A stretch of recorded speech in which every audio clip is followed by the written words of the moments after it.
సమగ్ర కులగణన సాధన కోసం ఈరోజు కుల సంఘాలు, బీసీ సంఘాలు, మేధావులు ఈరోజు సమావేశం ఏర్పాటు చేయడం జరిగింది.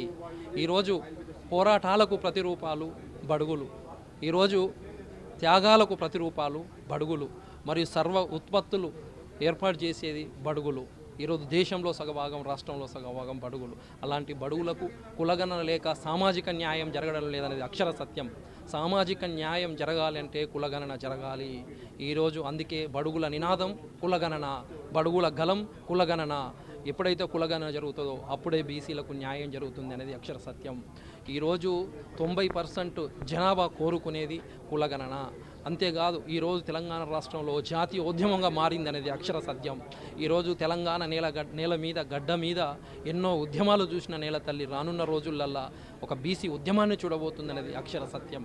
అంతేకాదు ఈరోజు కులగణన లేకపోవడం వల్ల బీసీలు నిర్లక్ష్యానికి గురవుతున్నారు. పశువులకు, కుక్కలకు, నక్కలకు కూడా లెక్కలు ఉన్నాయి, కానీ బీసీలు లెక్కలు లేకపోవడం చాలా బాధాకరం.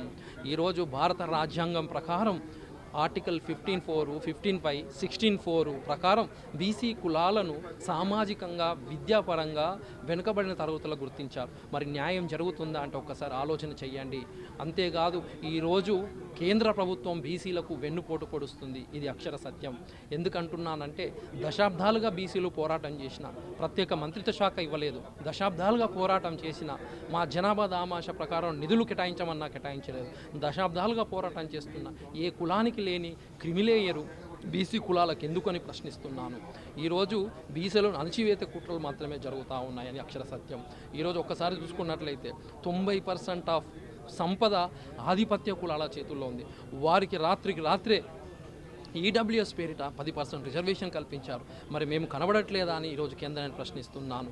ఇక నుంచి బీజేపీకి ఒక హెచ్చరిస్తున్నాను, మీరు జనాభా గణలో కులగణన చేస్తారా, గద్దె దిగుతారా, తస్మత్ జాగ్రత్త అని చెప్తున్నాను.